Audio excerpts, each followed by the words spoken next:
Pam Bennett is running for a seat on the Aurora City Council. Pam has a lot to offer Aurora citizens, including experience gained from her career in the military and in the aerospace, electronics, and oil and gas industries. She can offer a unique perspective as well. Here's Nicole Garcia with more. Since the Stonewall riots of 1969, the LGBT community has fought for and made tremendous strides towards recognition and acceptance. During the same time, the T community remained in the shadows. Those who dared to transition opted to disappear into the world around them. In recent years, however, more transgender individuals transition and announce to the world, "I am here." Movies, major news networks, and magazines have begun to dramatize and publicize the trials, tribulations, and lives of the transgender community. I am here to proclaim we are out of the closet and not going back. Case in point, in 1950, Pam Bennett took Michigan Governor Williams' boutonniere, her first touch in the world of politics.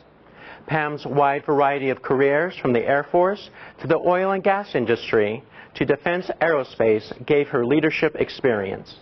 Pam has kicked off her campaign for a seat on the Aurora City Council. Jim Cullum is Pam's campaign manager. Jim has run 2 Colorado House campaigns and acted as an advisor on a previous city council race in Centennial.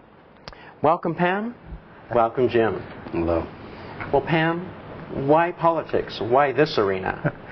Politics is something that's interested me all my life. I've followed it, love to vote. This is something everybody should do. And I love to help people.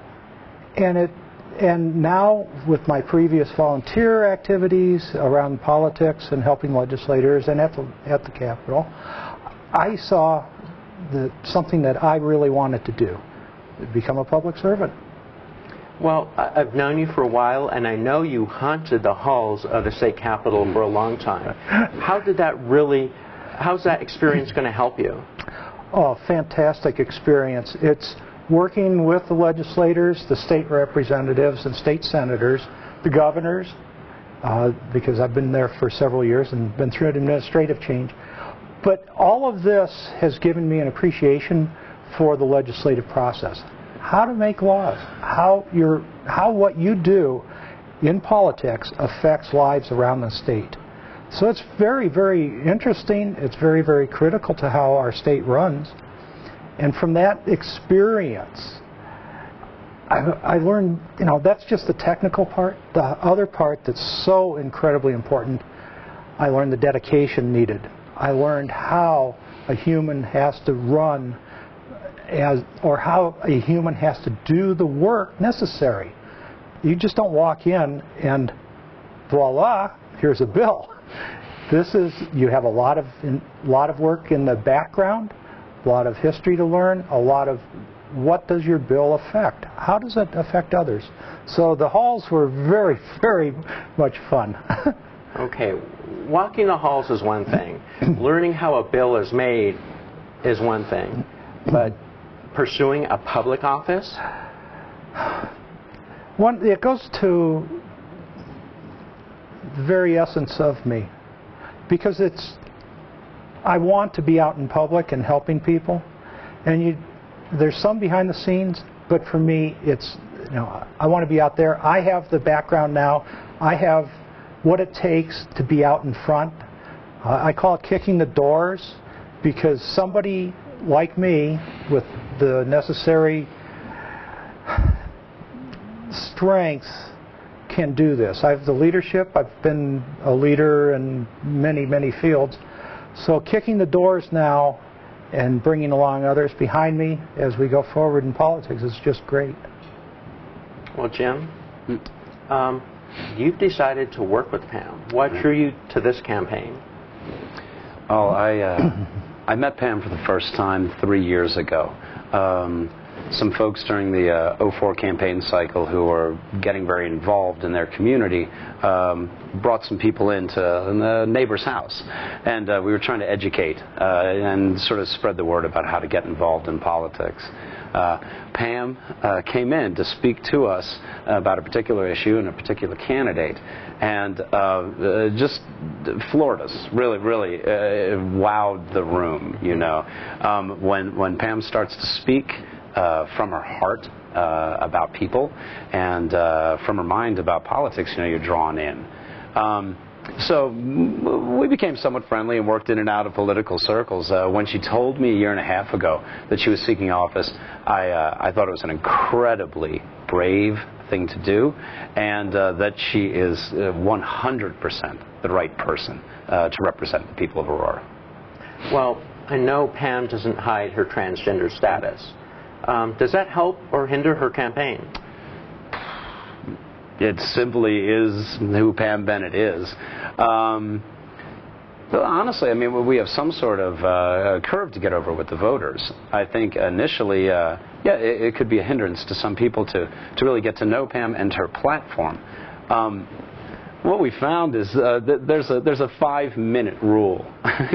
if a voter or any person really can spend 5 minutes with Pam, they're drawn in immediately. And you know, I guess I take that from the point of view of somebody who really sort of would go, well, transgendered, I have no point of reference, but she's a charming lady. She's very, very intelligent, and so that's how we go with that. And yeah, there is something to come over, but Pam's our ace. Well, as far as national news attention, I looked on the MSNBC.com website, found something under the Newsweek about my life as a transgender politician. It was a fairly lengthy article. Does that help or hinder? Jim? Pam's been clear since the very beginning. The fact that she is transgendered is going to be public knowledge. The voters need to know everything they can about any candidate who steps forward into the public arena. So when Newsweek came and asked if they could do an interview, I think the answer was immediately yes from the entire campaign staff. No, that serves us well. We're going to be honest with the voters. I think that's incredibly important. So this is a good article for the campaign. Now, as I said in the beginning, previously a lot of transgender people transitioned and disappeared into the woodwork. Obviously, I haven't. But why did you choose not to? It was a conscious decision. I did not have what I thought it would take to go stealth, which is, you know, blending into the background and not making anything obvious. And as I looked at it and I looked at what was going on the last several years, I saw more and more acceptance of public to transgender people. I also saw the various television shows, movies, showing the real life of transgender people, and it was changing. So I also was in politics. Not much to hide in politics. If I'd be out talking to large groups on stage, telling how to be a citizen lobbyist, at that point, that's when I really said, well, if I'd ever do something, it's already out there, and I'm not going to go stealth. I am enjoying life. And there's also the other part. I lived I was an actor for 52 years. I couldn't do it anymore. So this is the real me. So if people vote for you and you are elected as a city council representative, what will you do for the city of Aurora? Oh, number one, we refocus our development patterns from the prairie to Old Aurora, original Aurora, bringing in more quality jobs, containing our water rates. It's a lot of local issues, but with Aurora, one of the largest cities in this country, it's important that we start becoming the major U.S. city we are. We have the potential to be a world-class city, and I want to bring it on. So if people want to find out about your campaign and how to contribute, can they go on the web? They can. My website is PamBennettForAurora.com. Straight and simple to the point. To exist in the world of politics, one must have incredible strength and courage.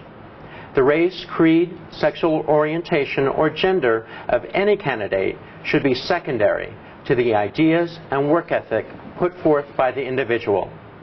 I would like to thank my guests, Pam Bennett and Jim Cullum, for joining me tonight.